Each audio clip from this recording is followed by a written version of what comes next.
This is Wadu TV. Truth and integrity.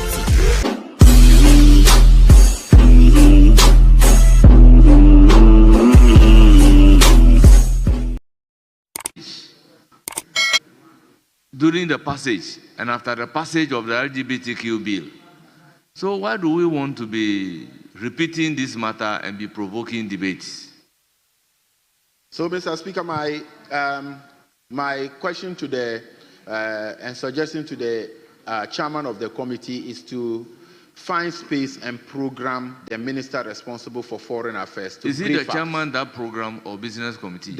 Since he chaired the business committee to program the minister responsible for foreign affairs to brief the House, because the interpretation of what happened out there might not be the case. But what is real is that there was an abstinence from what?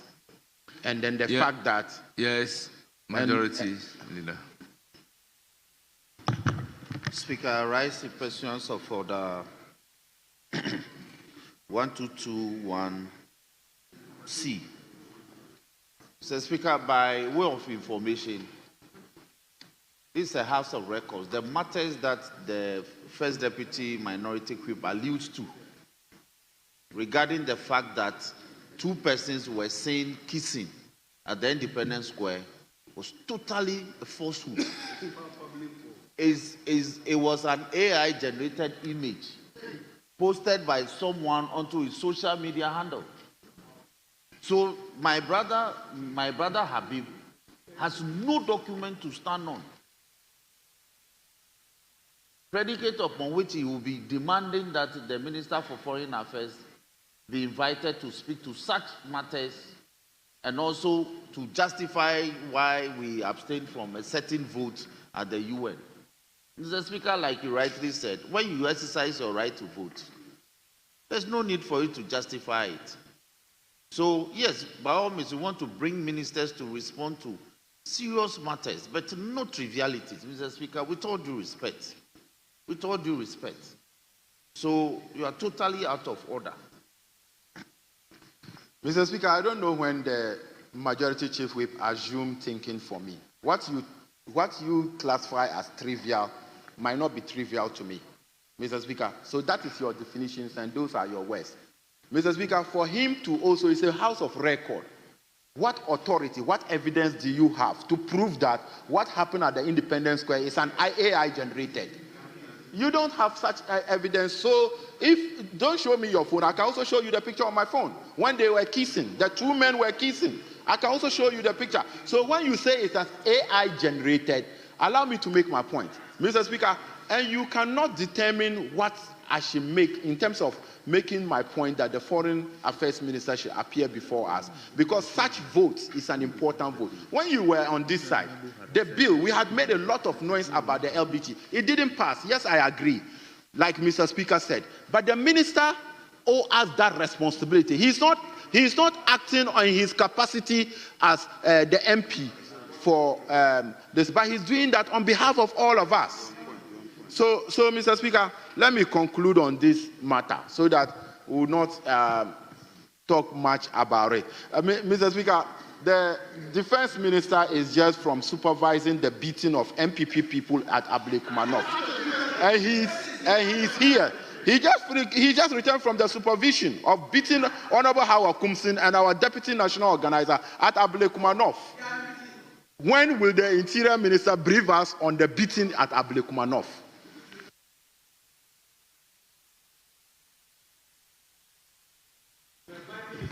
Mr. Speaker, you see, we don't joke with everything. You can't assert on the floor of this House that the defense minister of all has just entered the chamber from supervising the beating of a former minister of state. It's not fair. It's absolutely unacceptable. It should be expunged from the records. It should. And you should apologize. Honorable members, let me again admonish that though we have a constitutional immunity to speak on the floor of Parliament, whatever you say on the floor can also become a subject matter of privileges. So therefore, we need to be guided in making certain statements on the floor of the House. I do not know the evidence available to that effect. So I will consequentially direct that that statement that the defense minister has supervised the beating of somebody be expunged completely from the record.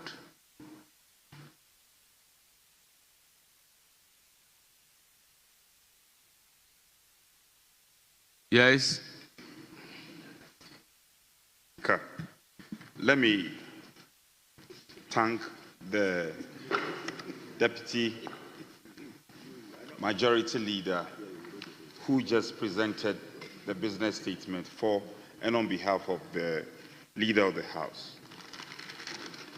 So we got a few issues I wish to bring to his notice, and hoping that we can have some conclusion or take some good decision in this regard. So may you, if I may refer Order 208. And Speaker, with your leave, I read Order 208.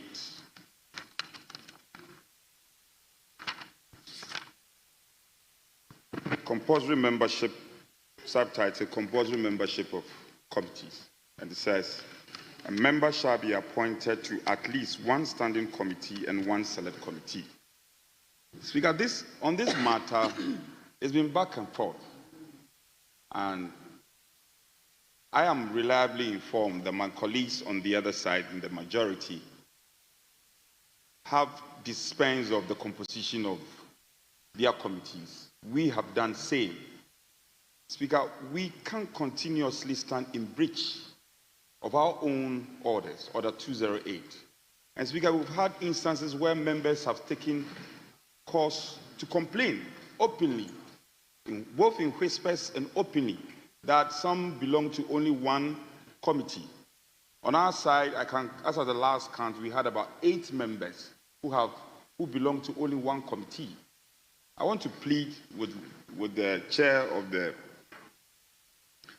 Business Committee, to the extent that we have done the composition, let's go ahead, whether we are doing it by administratively, or we are going by taking a motion on the floor. We have to deal with it. This matter has been lingering for far too long, and it doesn't speak well of us. There are many of our colleagues who are first-time members of parliament who just belong to a committee, and it's not good enough. It doesn't speak well of us. Secondly, Mr. Speaker, we had the Minister for Trade and Agribusiness coming to the House to answer a number of questions. And among some of the declarations she made was that the erstwhile MPP administration's policy of 1D, 1F has been cancelled. Speaker, it can't just be, it is the decision policy of government that the 1D, 1F policy should be cancelled. It's a decision of the executive. And since it's government policy, nobody can really question it. But the minister owns this house a duty, the people's representatives. She owns us a duty to give us the basis for the cancellation. And then most importantly, what are the transition measures? Because if we are no longer going to be stuck to the 1D, 1F, and there's going to be a new policy, what are the transition measures? Because there are a number of corporate entities who have signed on to this policy, and it cannot just be an abrupt abolition. That will not be too good for us as a country. Again, my respected Chief Whip, who is a lawyer, Chapter 6 of our Constitution, Directive Principle of State Policy, specifically Article 35(7). Government owes the people of this country a duty, as practicable as possible, to continue with programs started by the previous government. So I wish to humbly bring this to the notice to my deputy majority leader, that we must find a reason to get an absolute briefing on these decisions taken by the Minister for Trade and Agribusiness. Speaker, I commend the chair of the Business Committee. I see that I can realize the schedule for referrals that are outstanding have been duly attached, and is for our guidance and also to put some pressure on the committee leaders that they have to work. Again, the Minister for Local Government has been programmed to apprise us on the demolition of properties, which has generated a lot of public outcry. Then we have the Energy Minister, Energy and Green Transition, also scheduled. I commend the chair of the Business Committee. However, we are also reliably informed, leader, that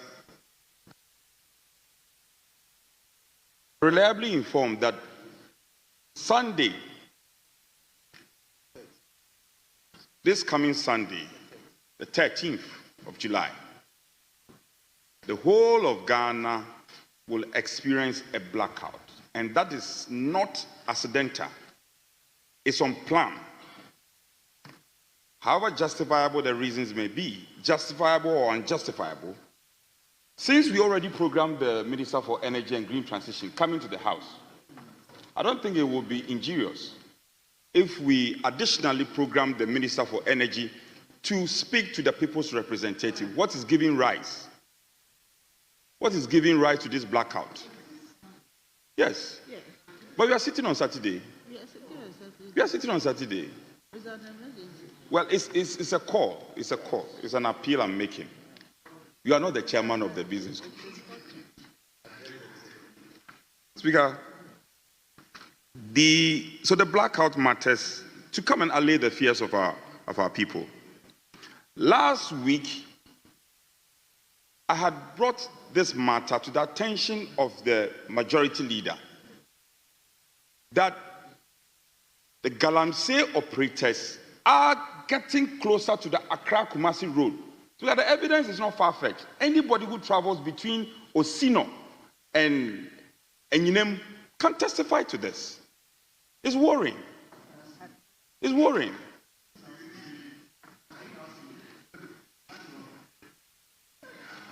Well, it's worrying. And the Minister for Lands,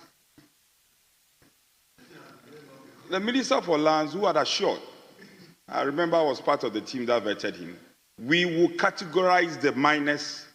These were his words. We are going to categorize the miners to ensure a proper monitoring and evaluation. These were one of his key.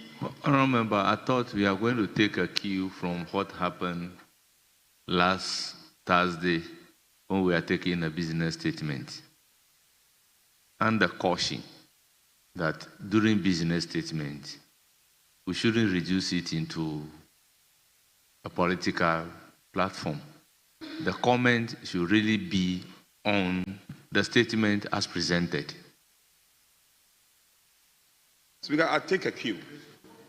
But Speaker, with respect, there's a thin line between matters captured by the business statement and also matters we consider as matters of public interest. You were at a business committee meeting. Speaker, I was. So did you discuss Galamsey? Speaker, we could not have. Speaker, I don't want to have this with you, this exchange with you. Speaker, you know I will defer to you on any day. But we could not have exhausted all the matters at the meeting of the business committee. We could not.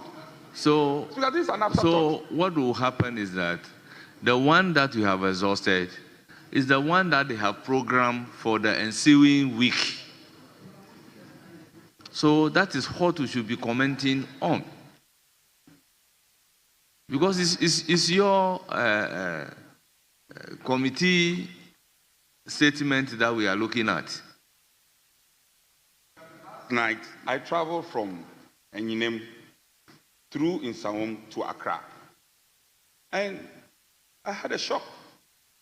Well, I cannot sleep. I can't sleep. The extent to which the galamseyers are rearing their activities to the Accra-Kumasi Road, well, I want to bring it to the attention of the chair of the business committee. It is for the business committee to decide. If it is the case that, well, you don't find it important, that will be your decision.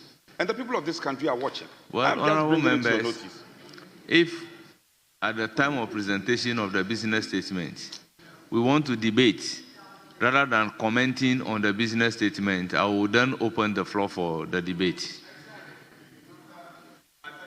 Thank you. Maybe enough of that. The Chinua Achebe, in one of his popular statements, said that when bones are mentioned, old women.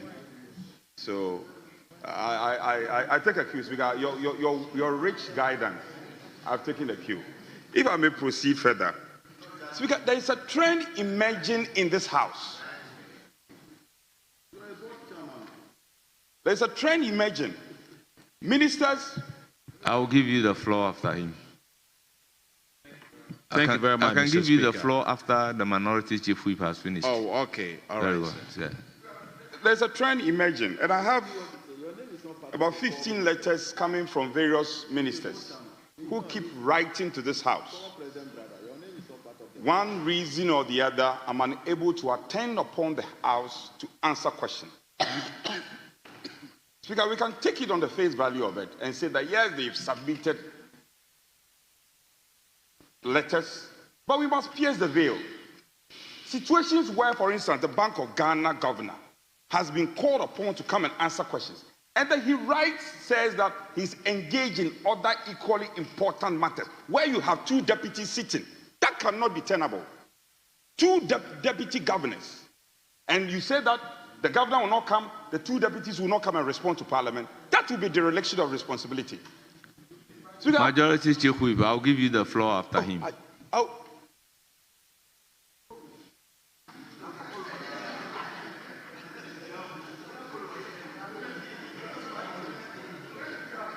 Again, where ministers, for instance, my good friend, the Honorable Akando, before didn't have, well, he still doesn't have a deputy minister.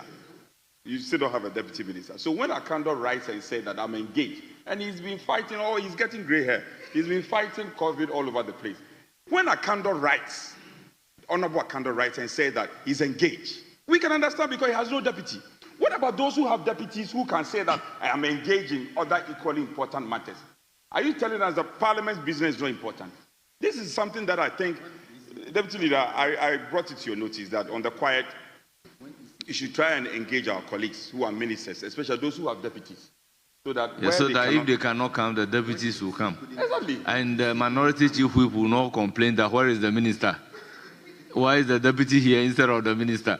Speaker, let's not. Speaker, I will not. Speaker, it will depend on the mood of the House. Yes, I understand. The mood of the House will depend. I understand. So, Speaker, I'll bring these matters. For instance, when the EC, when the Honorable, our respected whip, had filed for the EC boss to be here, and the EC boss couldn't make it, the deputy was here, and we all obliged. We obliged him, and because he presented and represented the institution so well. So I think we should take a cue from these matters. The last one is on our ever popular 24-hour economy policy. At the business committee, it came up that it is an important subject matter that the people's representative should be carried along. Deputy Leader, you agree with me?